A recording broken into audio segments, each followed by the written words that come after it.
The Arab Spring may be making a return. Now look, a rebel uprising in Syria has now officially toppled the Assad regime. They're now working on the transition process to a new government.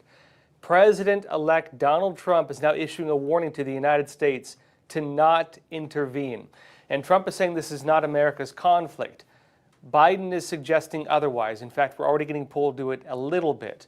And he's suggesting this is a great opportunity because, well, look, there's a power vacuum taking place right now. Now, on Trump, though, also, he appeared on Meet the Press yesterday saying he's going to very likely pardon J6ers on day one of his administration. He's now saying it publicly yet again. And he also confirmed his day one plan to end birthright citizenship in the United States and potentially even look to send back people with their families, even if they are U.S. citizens, if they so choose. Now, let me know your thoughts on Trump's day one plans in the comments. Do you agree, disagree? Let me know. Now, look, in other news, MAHA, the Make America Healthy Again agenda, well, it's coming early. It now appears the FDA, even before Trump comes in, they may be banning red food dye, the fake one, even without Trump in office. We talked about these topics and more today, so let's dive into it. Now, first of all, on Syria, the Arab Spring looks like it's making a comeback. You might remember those rebellions taking place all across the Arab region, where Muammar Gaddafi got overthrown in Libya and so on. It ended in Syria. And now a rebel uprising in Syria has officially toppled the Assad regime. It happened very rapidly. The country became a focus in the uprisings in 2015, again the Arab Spring.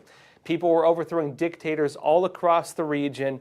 It was starting to get to the borders of China. The CCP was freaking out. It started getting to the borders of Russia. Russia began freaking out. And because they were worried about uprisings in their own countries, they viewed the Arab Spring as something they had to stop for their own stability. It ended in Syria mainly because of Russian intervention. And you might remember what happened with that. That gave rise to ISIS. That also gave rise to the mass migration of Syrian refugees into Europe. And now look, with a power vacuum taking place, Russia, Iran, the two main forces that will be interested in this, they're pulled into their own conflicts. It appears those revolts are back, though, despite all this. And also, in light of this whole conflict brewing, President-elect Donald Trump, he's issuing a warning to the United States to stay out of it. He's suggesting this is not America's conflict. And he's saying, look, basically if Russia or Iran or whoever else wants to fight there, let them. Don't get involved. That's what Trump is saying. Biden is saying otherwise. Biden is saying this is a great opportunity. And we've even begun striking some targets in Syria as we speak. Now look, the location of Syrian President Bashar al-Assad, currently unknown. There were initial reports suggesting that he may have tried escaping by plane. That plane disappeared. Let me show you just a bit of that. Express UK said the transport plane operated by Syria Air has disappeared from flight tracking amid uncertainty over the fate of Syrian President Bashar al-Assad. And it said Assad, who has served as the president since July 2000, has reportedly fled Damascus, the capital, of course, of Syria, after a lightning advance by rebel fighters reaching the outskirts of the capital city early on Sunday morning. They said, there's updates on this, I'll give it, but it said it is unclear if the aircraft stopped transmitting or if some unknown incident forced the jet down. It now appears that it just stopped transmitting because Assad has now appeared in Russia. He's allegedly being given sanctuary there. We'll see what happens. This might also be just disinformation. Fog of war, folks, you never know. Let's be honest, right? There's a lot of smoke and mirrors when it comes to war. So we don't really know. We only know this because Russia's saying it. They may be smoke and mirrors with it. Now, this is important because Syria under Assad was tied both to Russia and to Iran, and by extent to that, China. Both countries, Russia and Iran, they could either now be drawn into the conflict or risk losing a key foothold in the Middle East, or even on a bigger note, risk similar rebellions as the Arab Spring, something they were desperately trying to stop because it was also starting uprisings in their own backyards. This was a threat to their own power. Now, the Wall Street Journal said this. It said a fast-advancing rebel offensive in Syria threatens the dislodge to Russia from a strategic linchpin, Syria, that Moscow has used for a decade to project power to the Middle East, in the Mediterranean, and into the African continent. They note it also challenges Russian President Vladimir Putin's efforts to portray Moscow as a flag bearer for an alternative global order to rival Western liberalism, again, the multipolar world order as they call it, and his defense of the Syrian regime as evidence of successful pushback against American dominance in the region. Now, they note that the Russian Air Force has been supporting Syrian government forces by carrying out airstrikes on rebel positions. U.S. was involved in some of the other airstrikes going the other way, suggesting we are pulled into it a little bit, as was Israel, by the way. And they note as well that the Russian military also plans to carry out naval exercises in the Mediterranean Sea, Russian state news agency TASS said. Now, importantly, Syria became a pseudo-symbol for tyrants that hold on to power, right? That basically they could keep their power if they align themselves with the whole alternative world order, mainly led by Russia, China, and Iran. If a country gets sanctioned, if a country gets pushed out, kind of the normal world order, because they're abusing their citizens or whatever else, they tend to turn to this alternative world order, where human rights abuses, tyranny, and so on are not taken into account when it comes to trade or diplomacy. The Chinese Communist Party, of course, has created alternative banking systems, alternative other financial systems, and, of course, international trade among these countries, creating a pseudo, side path world order under its narratives. And the main thing with that is do as thou wilt to your citizens. We don't care as long as you don't criticize us. That is the kind of alternative world order. Now, Syria stood as an example within that, because as these rebellions were moving through the whole region, overthrowing dictators and tyrants, it ended in Syria, and Russia demonstrated that it is able to protect a dictator from its own citizenship if they align with their kind of alternative world order again. That has now come to an end. This is a demonstration now that Russia cannot maintain that protection.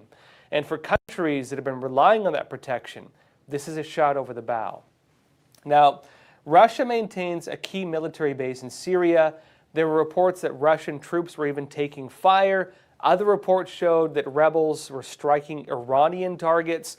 They even seized control of the Iranian embassy. And this is going to be important for both countries because if they want to save face, let's say, they're going to have to intervene. Neither country is in a position right now to have any major form of intervention. Iran, they've been exhausting their resources, including their rockets and so on, with their proxy war with Israel, especially because of Hezbollah, but also because of some of the counterattacks they've been launching. They're running out of money. Russia would risk a repeat of the Soviet invasion of Afghanistan if it went to open war with the rebels, especially now that Assad has already been overthrown, meaning the rebels now have a foothold in the region. Now, remember what happened with Russia during the time of the Soviet Union. They invaded Afghanistan, as we did too much later. The United States and CIA were backing the Mujahideen, right? Those were go and watch Rocky III if you want to watch interesting alternate history, where the brave Mujahideen were fighting against the communists in Afghanistan. I'm not even joking. America was, of course, supplying them with weapons as they were fighting the Russians, at the time the Soviet Union. And they were seen as kind of a front line against the entire Soviet incursion. That actually ended up draining a lot of Russian resources. The war in Afghanistan for Russia, again during the time of the Soviet Union, was devastating financially. And it also wore down a lot of their troops.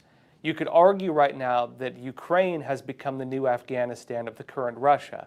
But if they got pulled into a second conflict, including one that involves insurgency, where people, because of religious reasons, are fighting against what they view as a tyrant, while that's a very long, very difficult war, again, even America being pulled into our longest war in history of a very similar nature, this is not a war that would be easily won, meaning it would be a massive drain on them and they probably don't have the resources for it. They're put in a very difficult position with this. What will very likely happen now is there will be a battle for who controls the transition of power and who dictates the new form of government that comes into place. Now, on this note, it's not clear how much the United States will intervene. As it currently stands, Joe Biden is, to an extent, launching some strikes in the region and suggesting this is a major opportunity because there's a power vacuum in the region. If somebody can get Syria to lean towards the West, this would change the makeup of most of the Middle East. If Syria goes the other way, this would maintain Russian, Chinese, and Iranian dominance in that region. Now, President-elect Donald Trump, he issued a statement saying the United States should keep out of this. He's saying it's not our fight. This is what Trump said in an official statement. He said opposition fighters in Syria, in an unprecedented move, have totally taken over numerous cities in a highly coordinated offensive. They did it very rapidly, by the way. And he said they're now on the outskirts of Damascus, obviously preparing to make a very big move toward taking out Assad. He issued this right before it happened. Since then, they did in fact do that. Now, Trump said that Russia, because they are so tied up in Ukraine and with a loss there of over 600,000 soldiers, seems incapable of stopping this literal march through Syria, a country they have protected for years. He said this is where former President Obama refused to honor his commitment of protecting the red line in the sand, and all hell broke out, with Russia stepping in. But now they are, like possibly Assad himself, being forced out, and it may actually be the best thing that can happen to them. Trump added, there was never much of a benefit in Syria for Russia other than to make Obama look really stupid. In any event, Syria is a mess, but is not our friend. And the United States should have nothing to do with it. This is not our fight. Let it play out. Do not get involved. Now, the situation in Syria is very complicated. The 2015 Arab Spring notably again was stopped by Russian intervention in Syria. Russia maintained that, again, as Trump said, mostly to make the United States look bad. Trump said Obama was the United States in general, and also led to the rise of terrorist organizations, including ISIS. You might remember that because of that rebellion, terrorist groups then formed ISIS, right, the Islamic State in that entire region, right, initially in Syria. It also caused the mass migration of Syrian refugees into Western Europe. There were allegations that Assad himself was doing that intentionally as a form of weaponized migration to destabilize Western Europe and also to seed Europe with terrorists. There were many groups saying publicly that they were training and sending terrorists into Europe alongside the migrant caravans. Now, meanwhile, Israeli Prime Minister Benjamin Netanyahu also issued a statement. He's saying that the rebel uprising in Syria is a result of Israel's actions to topple Iranian influence, especially by going after Hezbollah terrorist organizations. And of course, Hezbollah being one of the main groups involved in a lot of the terrorist groups within the entire Middle East, and actually Latin America too, that's a big move. If they're dismantling that, it means that some of the systems of proxy control have been weeded out. Now, in addition to that, Israel also destroyed the chemical weapons factories in Syria. They did that to prevent the chemical weapons from falling into the hands of the rebels.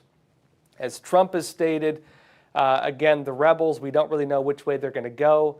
Historically, when you have rebels take over one of these countries, they just tend to be about as extreme as the previous guys, let's be honest. Also, you have the issue that they're already instituting Sharia law, and so they are moving to do that. They do appear to be of that branch.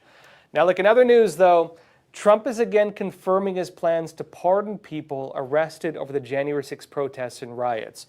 This was during an interview with NBC's Meet the Press. It was on Sunday. And Trump also suggested the pardons may not extend to people who were violent, although he's saying there's some caveats to that. Have a look at this. You promised to pardon those who attacked the Capitol on January 6th. Are you still vowing to follow through with that promise? We're looking at it right now, most likely, yeah. Well, those people have suffered long and hard, and there may be some exceptions to it. I have to look. But, if somebody was radical, crazy, There might be some people from Antifa there. I don't know. These people are living in hell. Let me just, and I think it's very unfair. But Most likely I'll do it very quickly. Now, remember what happened to many people who were, again, charged for crimes related to the January 6 protests and riots. Many of them did not enter the Capitol building, were charged anyway. Some of them were charged with crimes, for example, disrupting an official proceeding, a crime that has never been prosecuted in this way. It was originally about destroying evidence, and it was related to financial crimes involving Enron. This was a unique, never-before-seen interpretation of a law. Many people were threatened to be charged with that, which would be a felony and could put you in jail for like 10 years. Many of them were offered plea deals, and many of them took the plea deals to avoid going to prison for 10 years. Even up to that point, because of the way the cases were treated, many of them were imprisoned indefinitely leading up to the trials. And there were some arguments over whether that was, legally valid, because you can't hold people indefinitely like that. Many of them were kept in solitary confinement. There were arguments that involved human rights abuses, because Amnesty International and other groups have previously called that a form of torture. Now, and also because it was happening during COVID-19, many of them had to wear face masks the entire time as well. There are some serious allegations over the way these cases have been handled. And it does seem that Trump is going to be investigating the handling of these cases and every single person who was involved with that. Now, also on that point, remember the Supreme Court has now determined that the interpretation of the law on the idea of disrupting an official proceeding was falsely used against the Jan 6ers, meaning that, of course, many of them were held illegally, very likely, through a novel interpretation of the law that was falsely used, meaning many of them have a legal avenue to challenge what was happening to them and maybe even file lawsuits. We'll see where that goes. Now, on that point, though, because a lot of them took plea deals, Trump was asked about the people who pled guilty in the January 6 cases. This is what Trump said.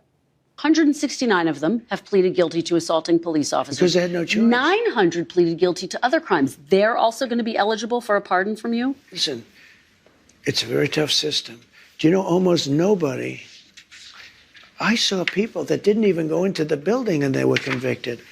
And you had the police saying, come on in, come on in. I mean, the police are saying, come on in. Look, I know the system. The system's a very corrupt system. They say to a guy, you're going to go to jail for 2 years or for 30 years. And these guys are looking, their whole lives have been destroyed. For 2 years, they've been destroyed. But the system is a very nasty system. Okay. Let's I'm going to look at everything. We're going to look at individual cases, yeah. Okay. But I'm going to be acting very quickly.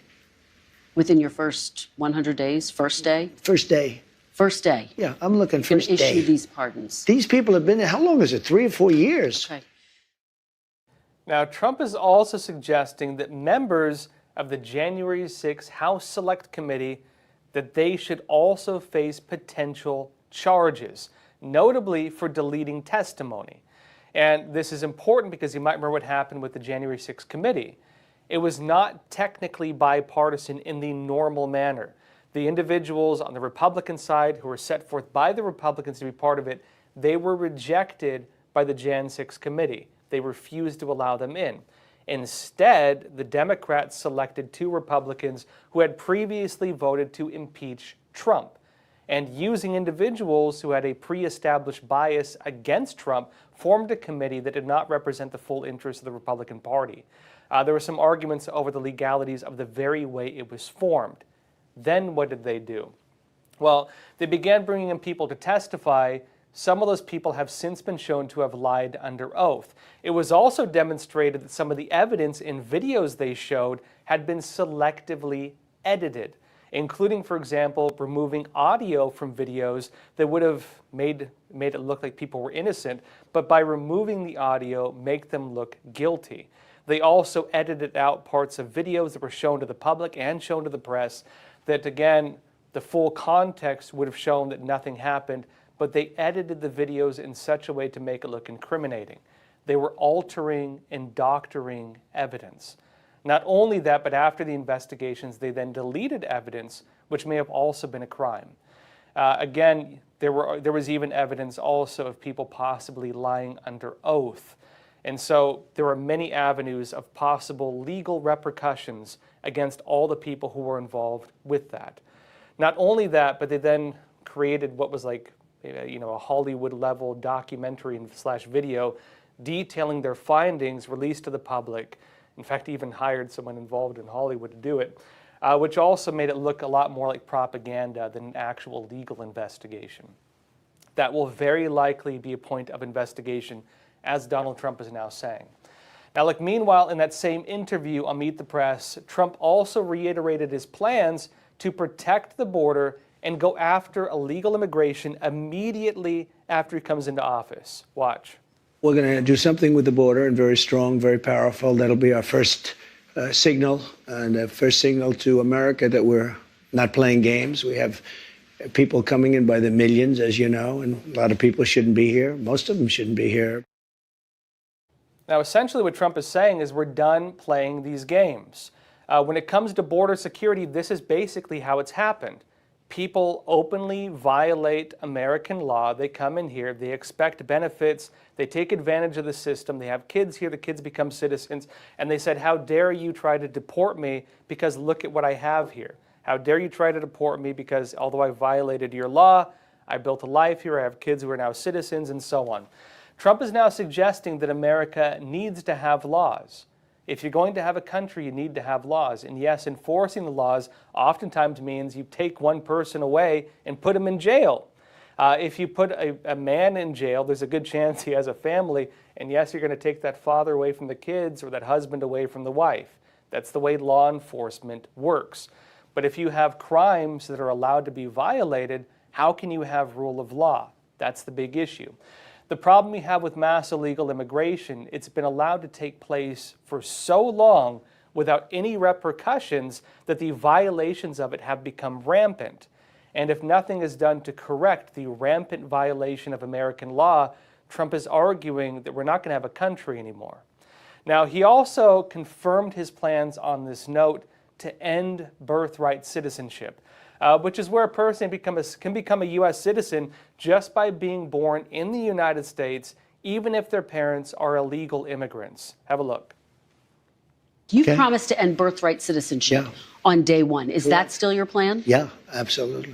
The 14th Amendment, though, says that, quote, all persons born in the United States are citizens. Can you get around the 14th Amendment with an executive action? We're going to have to get a change. We'll maybe have to go back to the people.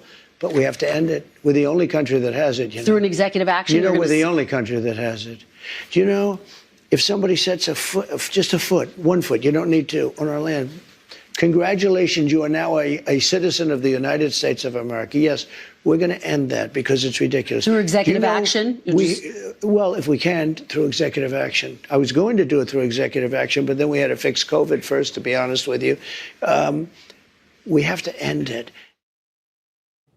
Now, as they note, this policy, ending its birthright citizenship could be a constitutional issue. The challenge is the 14th Amendment does, in fact, uphold birthright citizenship. That was, again, put in place at the end of the Civil War. And because of that, the argument was that African slaves should be sent back to Africa. That was the legal argument.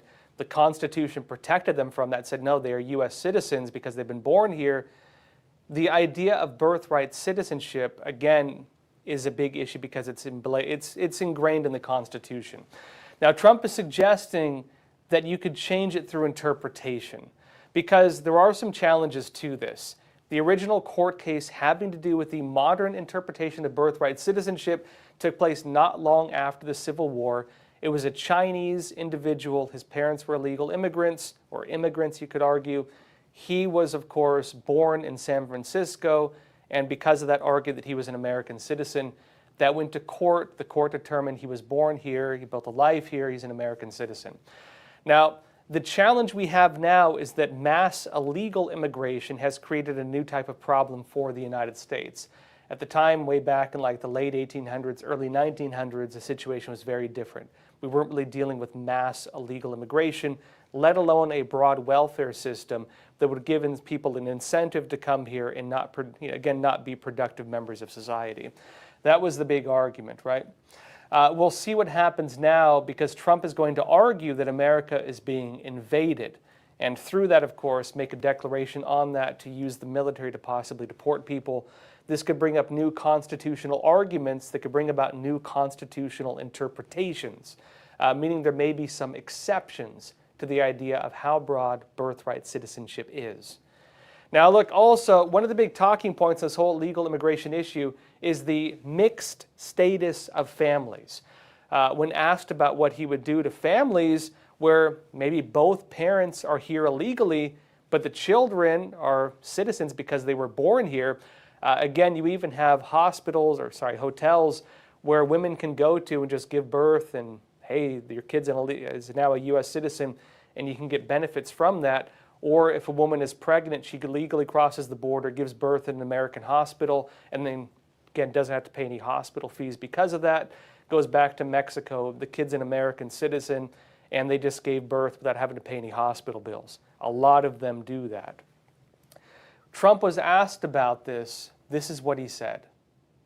Mr. Border Czar Tom Homan said they can be deported together. Correct. Is that the plan? Well, that way you keep well, I don't want to be breaking up families, so the only way you don't break up the family is you keep them together and you have to send them all back. Even kids who are here legally? Well, what you're going to do if they want to stay with the father? Look, we have to have rules and regulations. You can always find something out like, this doesn't work, that doesn't work. We don't have to separate a family. Excuse me, Kristen. Yeah. We don't have to separate families. Yeah. We'll send the whole family very humanely back to the country where they came. That way the family's not separated. So no more family separations. You're not reviving the zero tolerance policy. It depends on the family. The family may decide to say, I'd rather have dad go, and we'll stay here. And in which case they have that option. Now, what this basically means is we're probably going to be watching a lot of constitutional arguments over the nature of immigration and illegal immigration and also deportations. Trump, when he's suggesting that you deport the family together, it seems what he's suggesting is that if both parents are deported because they're illegal immigrants, the kid is a U.S. citizen, you can send the kid with them, or the kid can choose to stay in the United States with a legal guardian. Again, if you have a 5-year-old kid or a baby or something like that, you're probably not going to leave them in the United States alone. They're probably going to have to go with the parents. He's suggesting the parents are going to go one way or the other. They have no choice if they're here illegally. But there will be maybe considerations taken on who is going to be the legal guardian of the child. If the parents want to bring their kid with them, they can send the kid with the parents. The kid maybe retains citizenship, meaning they can have a way back to the U.S. in the future. The other alternative, again, is maybe one parent is an illegal immigrant and the other one is not. The illegal immigrant will still be sent back. And again, they'll have to see what the situation is in terms of that. This is not to say that if there's a married couple and one of them is an illegal immigrant looking to get citizenship, because that is going to be maintained, that they'll be sent back, because that is something you said previously. If an illegal immigrant marries a U.S. citizen, they do have a pathway to citizenship. Now, that said, folks, again, we'll be watching this. Border is going to be a very big issue in Trump's first 100 days in office, even extending now to Canada. Canada is even taking a very strong stance against illegal immigration, and even Europe is changing its tunes on it. So we'll see where this goes. Now, look, in other news, a declassified military document is now making rounds again. A declassified U.S. Army intelligence report found evidence that the human soul exists eternally and that memories are retained through a soul's different lives. Folks, this is a U.S. Army study that's been declassified. Let me show you this. Daily Mail said this. It said a study conducted by U.S. Army intelligence has suggested that reincarnation is real because consciousness never dies. Entitled Analysis and Assessment of the Gateway Process, the 29-page report was drafted by U.S. Army Lieutenant Colonel Wayne M. McDonnell in 1983. It was declassified by the CIA in 2003. And notes the mind-bending official Pentagon study, this is an official military report, was commissioned to better understand what its Army intel colleagues were doing, sending personnel to a small institute in Charlottesville, Virginia, that was working on the, quote, Gateway Experience, a big project they had. And they said when consciousness returns to the absolute, Monroe jargon for a realm outside of space-time, it brings with it all the memories it has accumulated through experience in reality. As he distilled, it says, the Institute's finding that memories pass on from life to life via reincarnation. Now, it notes in terms of why they say reincarnation and not just the eternity of the soul. They say that many of the cases involved children under the age of 5 who claim to remember memories from a previous life that they claim to have lived. Now, on this note, there are actually some big troves of studies like this from the military and CIA that they've done over the years that have been declassified. They're pretty out there. It's interesting. Look, take this as you will, of course. I know a lot of religions don't have reincarnation in their beliefs. This was even part of a big debate in Christianity up until about the mid 500 AD. Again, the idea of reincarnation was removed from the Christian religion during the Fifth Council of Nicaea. There were some arguments it was part of it prior to that. It's also been told by, I've personally been told by ultra-Orthodox Jews that they still believe in reincarnation as part of the Torah, which would be the Old Testament of the Bible. But of course, look, given that it's religious, I think most people have their own understandings of these things. Personally, I do find it interesting, though, that the U.S. Army may have found evidence of the existence of the human soul. I find that especially interesting. But again, some of these documents are pretty outlandish. It's incredible some of the research they've been doing with these organizations. Now look, in other news though, an appeals court has upheld the decision. TikTok will be banned in the United States unless its Chinese parent company decides to sell it off. NPR said this, the way has been cleared. It says a federal appeals court on Friday upheld a law banning TikTok nationwide across the United States unless the viral video app was sold off by its China-based parent company, rejecting TikTok's claims that the crackdown violates the free speech rights of millions of Americans. They say in its ruling, the court said that it was precisely because of TikTok's expansive reach that both Congress and the President, Joe Biden right now, determined that divesting it from China's control is essential to protect our national security. And they note, in its opinion, the court wrote that TikTok's ownership by a China-based company, ByteDance, represents a national security threat that surpasses the free speech concerns TikTok raised. And they said this, quote, "The First Amendment exists to protect free speech in the United States. Here, the government acted solely to protect that freedom from a foreign adversary nation and to limit that adversary's ability to gather data on people in the United States," the court wrote. They note that a TikTok spokesman said the company plans on appealing to the Supreme Court. Now, I would suggest personally that TikTok can only make a First Amendment argument if it absolutely protects free speech. TikTok does not, because if you go on TikTok and try to criticize the Chinese Communist Party, you'll find that TikTok does in fact restrict free speech. And so unless they want to become an absolutist free speech app, this is a total nonsense agreement. Notably, if we were to go and start a page there and try to criticize the CCP, they would ban us in a heartbeat. TikTok in no way represents free speech, although they're claiming to. But the main issue is not necessarily TikTok, it's more on the parent company ByteDance. I would personally point to the former CEO of ByteDance, in fact, the founder, who publicly issued a statement in China, again with ByteDance, saying that he will uphold the Chinese Communist Party's agendas and use his companies to enforce the CCP's laws, especially pushing Chinese socialism and other things. He wrote a public apology for not enforcing the CCP's agendas enough right before TikTok went to the United States. And so I would point to his public admissions that TikTok works as an agent of the Chinese Communist Party. At the very least, ByteDance does. Now, Trump has suggested that he does not support the ban on TikTok, but has also suggested he thinks something needs to be done. Now, Trump's appointee to the FCC, the Federal Communications Commission, has said, however, that he wants to ban TikTok. Remember also, though, under the current court order, the app does not technically need to be banned. The court order gives the Chinese parent company, ByteDance, the option to divest from it in order to stay in the United States, but they're saying they will not do that. Again, I would point to the concern I personally have that the former head of ByteDance issued a public statement saying that he would again act in the interests of Xi Jinping and of the Chinese Communist Party with any company that he's involved with. Now, that was related notably to another company, not technically TikTok, but again, that did represent some of the possible agendas of ByteDance itself in his public statements, which he again made public.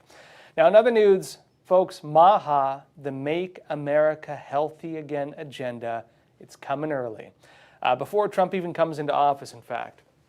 Now, it appears the FDA may be banning red food dye, even without Trump in office. I'll be talking more about this after we come back from a quick break. We'll be back in less than 60 seconds, so don't go anywhere. Experts agree. One of the best ways to protect against financial uncertainty is to diversify your portfolio.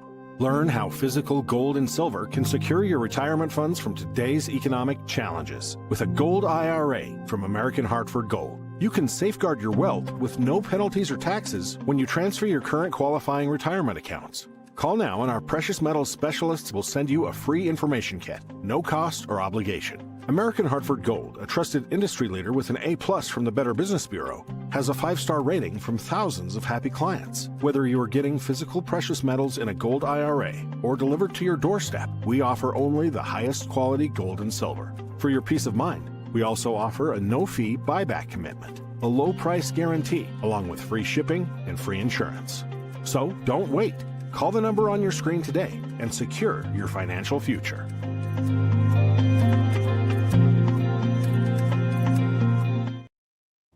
Welcome back.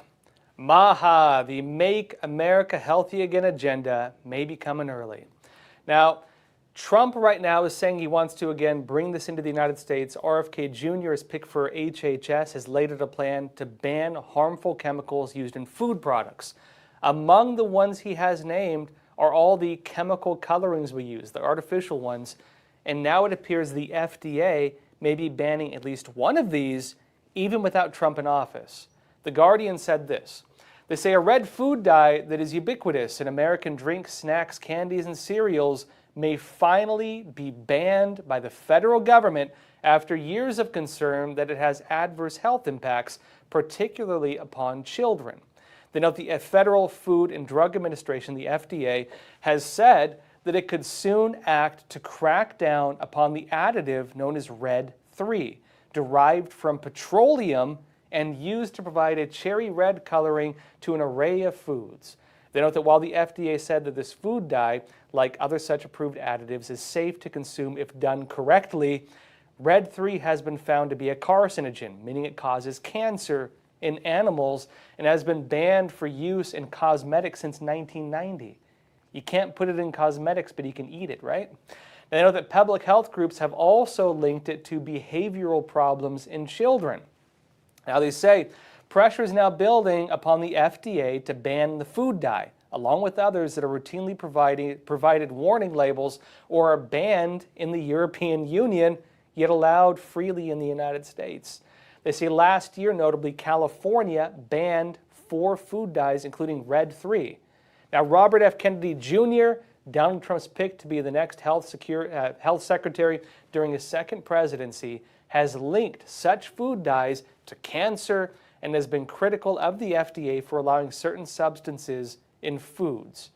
Basically, there's enough of a public outcry right now, probably because of the public discussions we're now having on these additives, because RFK Jr. is talking about it and the incoming Trump administration is talking about banning them. This is creating public awareness is creating demand, and the FDA is now reacting to that demand and may ban it before Trump even comes into office. Now look, you would actually be surprised over how many chemical additives in foods are actually industrial byproducts. A lot of these are banned in other countries because studies have shown that they can be harmful. RFK Jr., he's been very open with his plans to try to also get many of these chemicals banned in the United States. And we're very likely going to start seeing reports on the health issues of these many chemicals used in our foods. There's some interesting stories over how many of them were even approved in the first place, which includes, for example, industrial companies like the aluminum industry, petroleum industry, lobbying or even paying off doctors or dentists in order to have them endorse it, in order to, again, lobby government in order to get it legalized to put in our food. Some of the stories around this are going to get interesting as things go forward because we will probably be seeing a lot of this reported publicly, which a lot of the public has not been aware of up until this point. Now, with that said, though, also, Florida is getting ahead of the incoming MAHA agenda as well. They're also taking moves ahead of the incoming Trump administration. The state surgeon general declared a couple weeks ago that adding fluoride to drinking water is a type of public health malpractice. Fox 13 said this November 22nd. They said, Florida Surgeon General Dr. Joseph Lombardo announced new guidelines on Friday at the time, advising that all cities and counties statewide stop adding fluoride to drinking water. And it said Dr. Lombardo spoke at a news conference in Winter Haven, which made headlines last week at the time, after the city announced that fluoride will no longer be added to its water supply by the end of the year. And he said this, "It is public health malpractice with the information that we have now to continue adding fluoride to water." Dr. Lombardo said, mentioning studies that point out the possibility of excessive fluoride exposure causing lower IQ levels, making you less intelligent, and mental health issues among children. Now, RFK Jr. has also been calling out fluoride as being harmful to our health. He has suggested that while he may not be able to ban the chemical for, maybe at the state level, putting it in your water, again, fluoride is a byproduct of the aluminum industry. Historically, some of these companies lobbied and got dentists to endorse it, and because of those endorsements, we're able to lobby and get put in our water. He's arguing that although he may not be able to force states to stop putting it in our water, he can hold states accountable and even possibly charge them with medical malpractice if they continue putting it in our drinking water. Now, that said, though, also, another chemical in our drinking water was also recently identified as being potentially toxic. This was also from a couple weeks ago. NBC said it. They said about a third of U.S. residents have been receiving tap water containing a previously unidentified chemical byproduct. Chemical byproduct yet again, a new study has found. It said some scientists are now concerned and actively investigating whether that chemical could be toxic. The newly identified substance, named chlorine itramide anion, is produced when water is treated with chloramine, a chemical formed by mixing chlorine and ammonia. Chlorine, they said, is often used to kill viruses and bacteria in municipal water treatment systems. Researchers said the existence of the byproduct was discovered about 40 years ago, but it was now only identified because analysis techniques have improved, which finally enabled scientists to determine the chemical structure.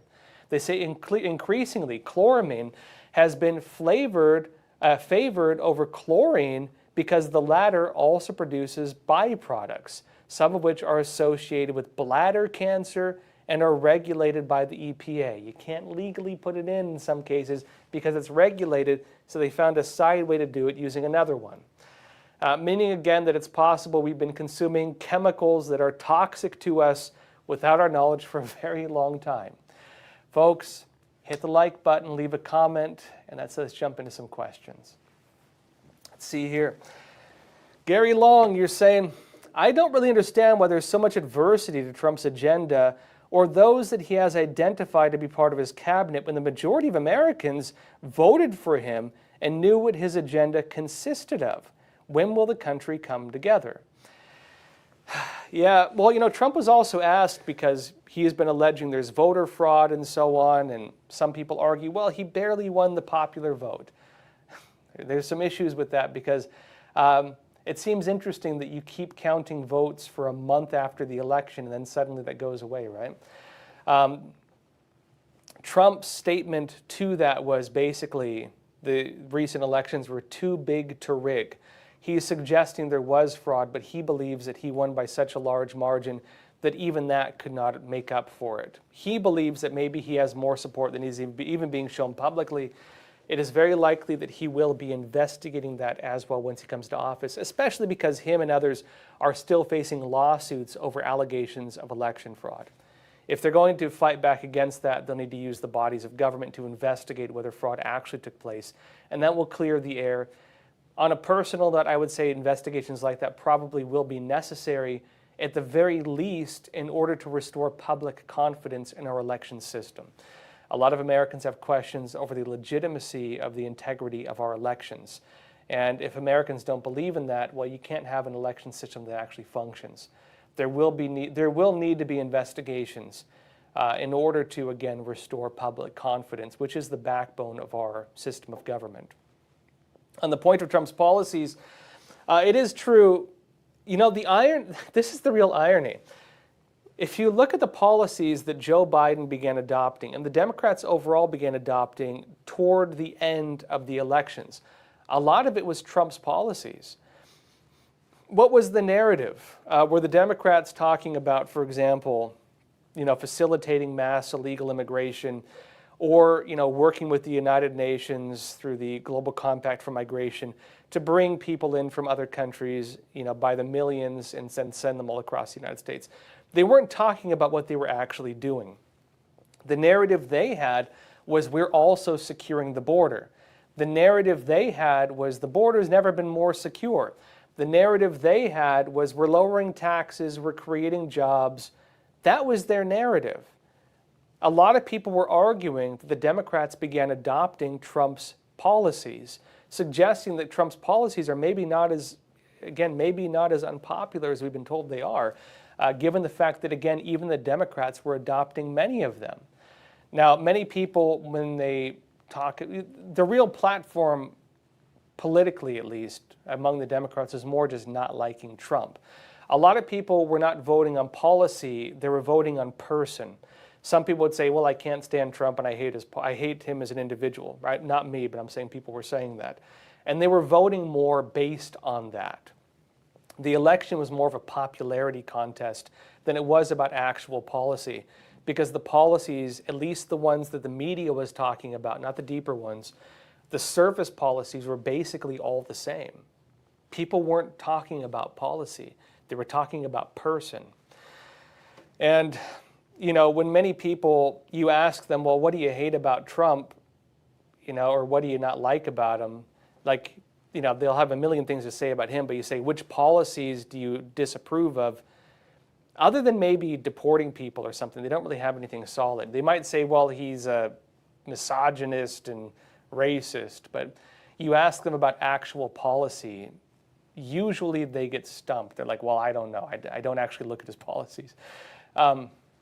And so on that point that Gary Long made, if you talk about the actual policies, I would actually agree that there's maybe not as much adversity as we're being told there is at the policy level. And I would actually argue that a lot of the controversy has been manufactured mostly by media. I've talked about this previously. I personally believe that a lot of Americans have been propagandized. And propaganda, in the sense, it's a Pavlovian strategy, right? Pavlov's dog. You condition people to have unconscious emotional reactions where you make a stimuli, and just by seeing that stimuli, they have an inherent reaction that they don't think about consciously. For example, the experiment with Pavlov's dog was this. And remember, Vladimir Lenin was doing these experiments during the Soviet Union in the early days because he wanted to use it as a method of social control. The experiment went like this during the Soviet Union. They had a dog tied up. They would ring a bell and feed the dog some food. The dog then began associating the sound of the bell with food.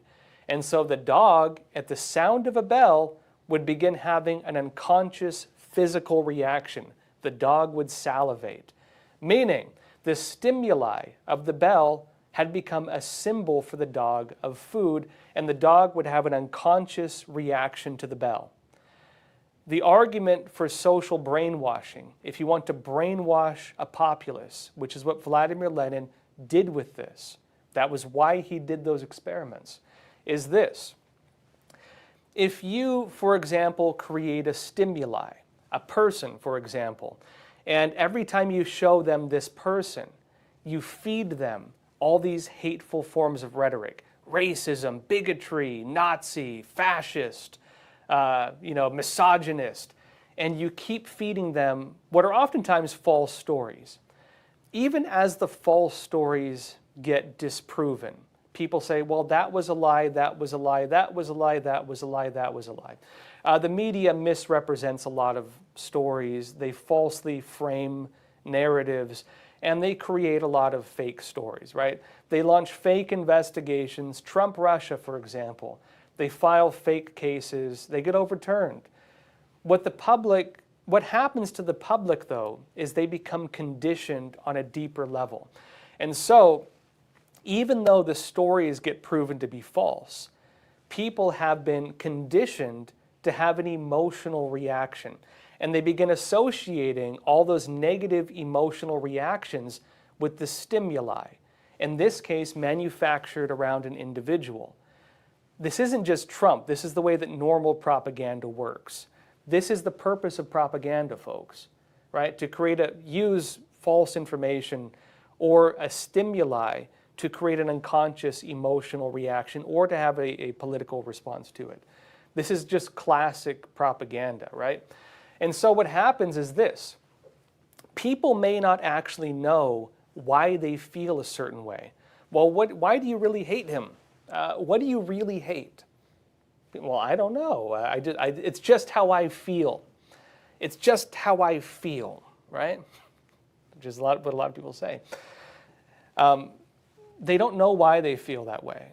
They feel that way because they've been conditioned to have an unconscious emotional reaction. And unfortunately, when it comes to politics, and especially the way the news media has been manipulated, whether you argue it's being done intentionally or just because of the inherent bias a lot of media has, this has become one of the big issues within our society. And I would argue that a lot of the political divisiveness has nothing to do with policy.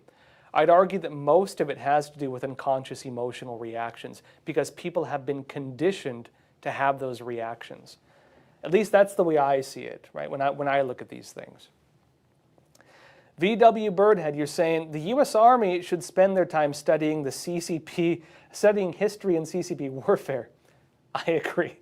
Well, keep in mind, I'm pointing to older reports. The report they had on like the eternity of the soul, that was 1983.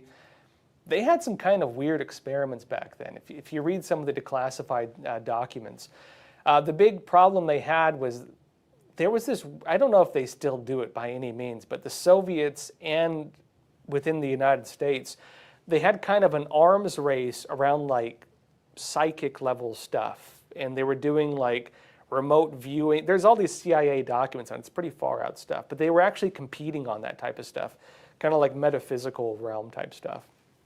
I would assume that those reports and studies came out from that very odd time in research and history. But the documents are very interesting in terms of what they discovered. Personally, I would agree with you, though. I think that the military probably should be studying things like the Chinese systems of warfare, especially actually political warfare. And I think actually ideological warfare has become one of the main domains of modern war. Especially what they call the three warfares doctrine: psychological warfare, media warfare, and legal warfare. I would actually argue that psychology is the main battlefield in today's wars. Psychology, information, and notably the interpretation of information, which is what psychological warfare is. The war for narrative, the war for how do you interpret reality. This has become the fundamental battleground. And of course the CCP, a lot of their military is focused on that. In fact, adopted into their military code is what's called the three warfares, which focuses on this. The Soviet Union during their time, for example, some former Soviet defectors have pointed out that the main focus of their military was not on normal troops. The main focus of their military was on ideological subversion. How do you change the beliefs and the desires of a society in order to alter the society from within and conquer it without fighting? The CCP has continued a lot of those operations. Psychological warfare is, I believe, the current primary domain of modern warfare. And the United States only began focusing on that a little bit first during Vietnam with the concept of total war. Later on, because the Vietnamese would argue that they lost the war of bullets, but they won the war of words. They won the Vietnam War not because they killed more Americans, because a lot more of them got killed, but because they won the war of narrative. There was an ideological battle. They won the ideological battle, and they believe that's what made them win in the end. America began changing its strategies with this, mainly because of Iraq and Afghanistan and what they called counterinsurgency, or the COIN, C-O-I-N technique, right? Counterinsurgency, where American troops began having to work almost like mini diplomats, something many of them did not like doing. And we needed to get better with this, right? James Dyson, you're saying, Josh, do you drive a Volkswagen? James, you would not see me in a Volkswagen. I actually drive, you might laugh at this, I drive a very old Jeep Cherokee Laredo. In fact, it's like from 2001. Some people might say, Josh, why do you drive such an old car? I will tell you why. It drives very well and I like it. I don't like all the modern stuff in cars.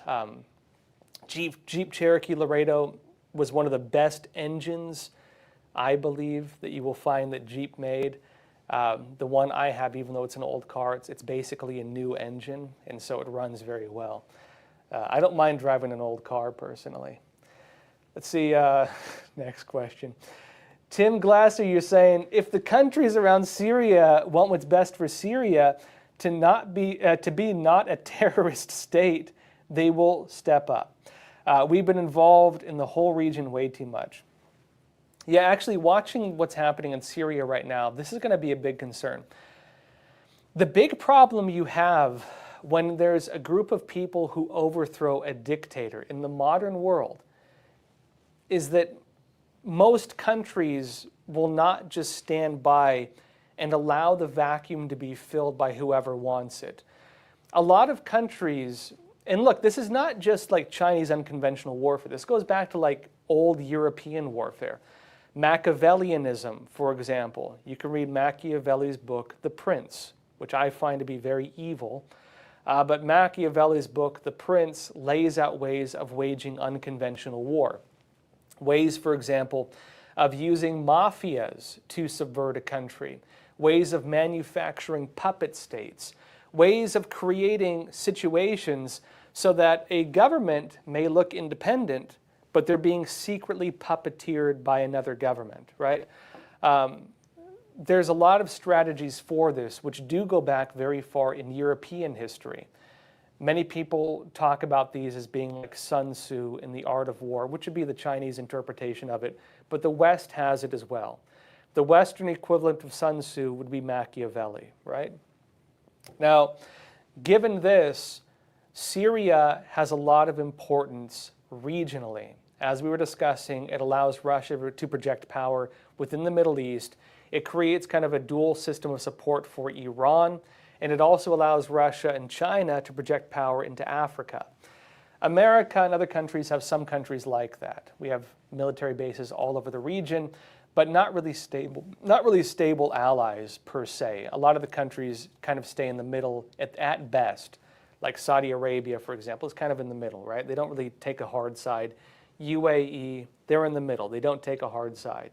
Those are about the best we have in terms of allies in the region, next to maybe Israel, which is not in good terms with most of those other countries, you know what I mean? But does allow us to have some presence there. When it comes to Syria, there's a lot of problems that can come about. One is power vacuum, right? That you may have basically new ISIS step in, and then you have another terrorist state. ISIS, of course, was not just a terrorist organization. ISIS was a government. ISIS tried creating the Islamic State in Syria and the Levant, right? They later turned it into ISIL, I-S-I-L. But they want to recreate the, this idea of the Levant. They want to create this kind of biblical, I guess not biblical for them, according to the Quran. They want to fulfill prophecy.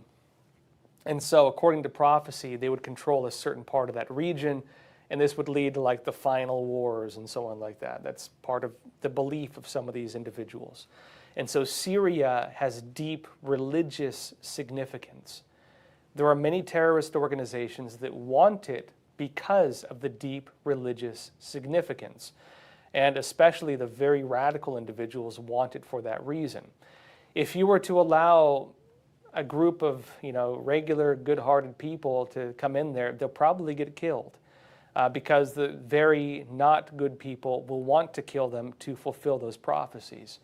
This creates a power vacuum where the intelligence services, Russia, Iran, China, will want to puppeteer a transition of power to maintain their support.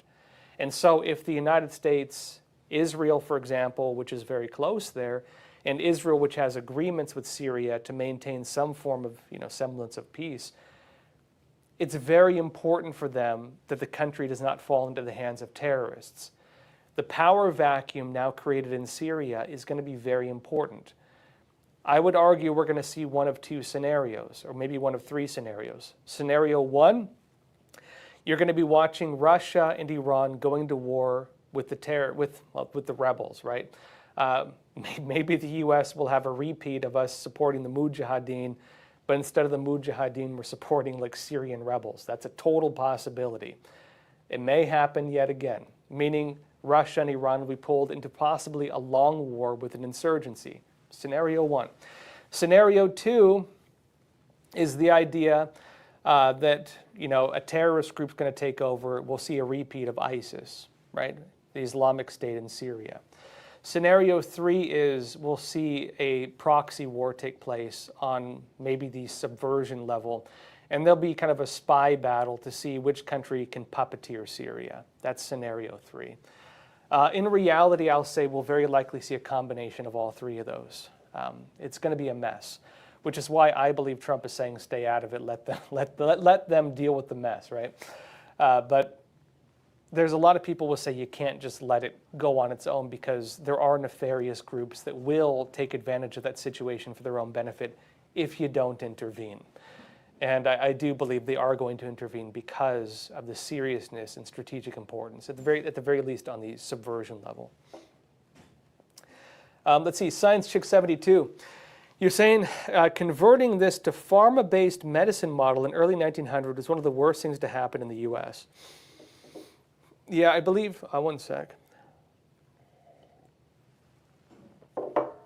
You're referring, of course, I believe, to chemicals in food and drinking water. Yeah, prior to 1900, the way that medicine is practiced in the United States is not the way that medicine was practiced in many countries, or even in Europe today. In Europe today, homeopathic medicine is regarded as a relatively accepted form of medicine. In America, homeopathy is basically viewed like, like you believe in magic or something like that. You know what I mean? Like, that's the way it's viewed.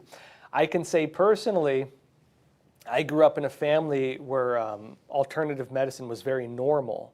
Again, my family's part Hawaiian. Hawaiians are kind of like that, give us a break. And also because, I partly grew up in Costa Rica, where you have you literally have a medicine man in the local village.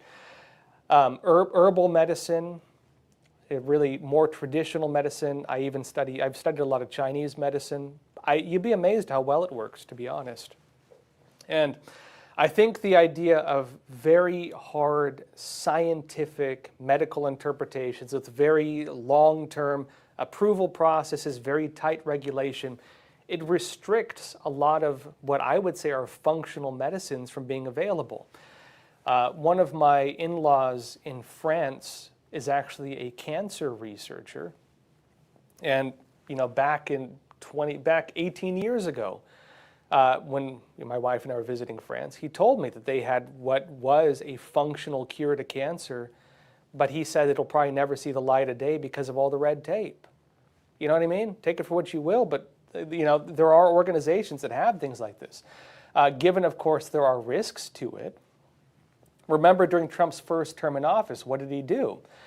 He opened the doors to allow Americans, if you so choose, to take medicines that are experimental. Because if you're a terminal patient, what do you got to lose? You know what I mean? You can take the stuff that's approved.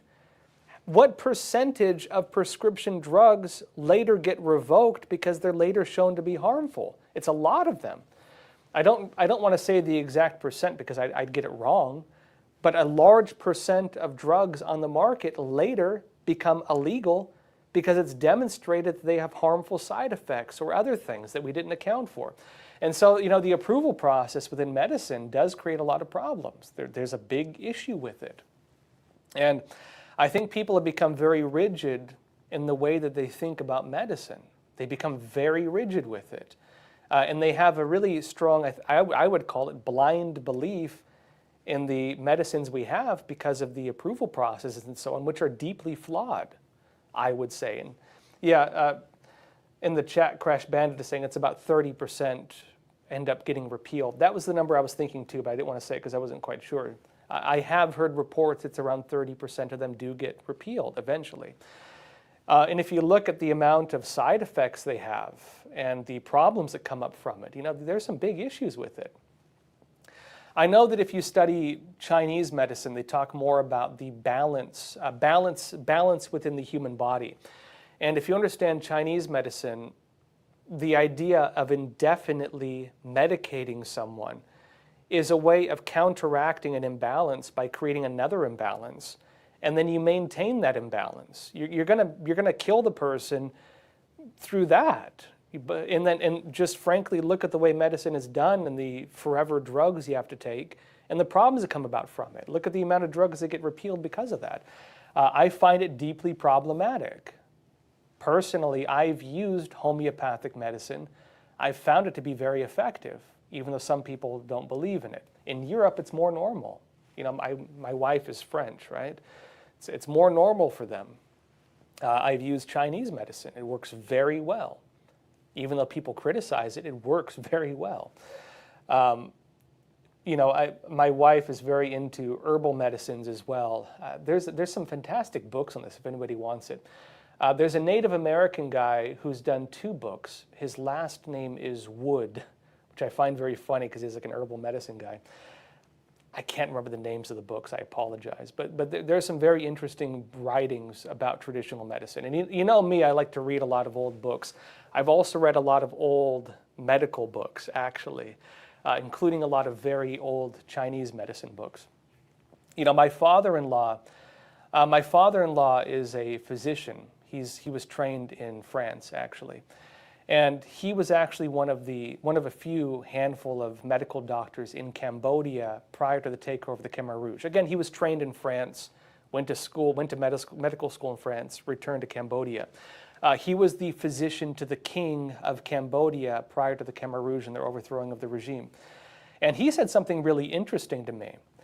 He said, if you go back to like the 1940s and 1950s, the interpretation of medicine was very different from the way it is now. They had the Hippocratic Oath. If you were a doctor, you had taken an oath to save lives. You were a doctor because you wanted to save people's lives. He and other doctors like him, he was the doctor to the king. He would also treat peasants. Peasants in Cambodia usually had no money. He would do it for free a lot of times. And a lot of doctors used to be like that. It was not just about money. The business of medicine caused a lot of the harm we have witnessed. And he told me that he saw this coming. He said he talked to it with his colleagues back in Cambodia and in France, because he was later a doctor in France as well. He said that as soon as medicine becomes a business, medicine will come to an end. And he argues that the way that medicine has in fact become a business is the cause of many of the problems we're now watching. Medicine used to not be a business. Medicine used to be a part of an oath and part of a feeling of a responsibility to save people's lives. The interpretation of the very foundation of what medicine is different from what it used to be. And I would say that's the real cause of the problems we have with modern medicine. It's because it's become a business, not people wanting to save the lives of other people. That's the core problem, I would say. Let's see here. Angel Hunter Wolf, you're saying feelings should not determine rights. I think you're talking about what I was discussing about Pavlov's experiments on creating emotional memory and using that as a way to subvert societies. Yeah, I would agree. The problem is when people, emotions are easily manipulated. That's the real problem. And if you base your judgment of morality solely on an emotional reaction, you will not have a stable system of law. You will not have a stable system of morality. If you don't ground your values in something that is immovable, I would argue faith, or at the very least a deep philosophical system, you will be manipulated in ways by your own emotions. You'll find that people, when they commit crimes or murder or other terrible things, it's because of the emotions in the moment. You need to have something broader to ground yourself in. And I would also argue that people who base their interpretations of right and wrong not on logic or based on a traditional philosophical stance, whether it's religion or philosophy, whatever you choose, that they're easily manipulated and easily misled by tyrants and dictators. And if you look, frankly, at the way that a lot of countries have fallen to dictatorship, it's usually through emotional manipulation. And notably, any communist country, what's the first thing they do? They kill all the scholars. They kill all the religious, priests and monks and so on. They kill them because they don't want them communicating these immovable moral standards. They want people to react on what they... going back, I'll give you a real example. Benito Mussolini, the founder of actual fascism, what did he say?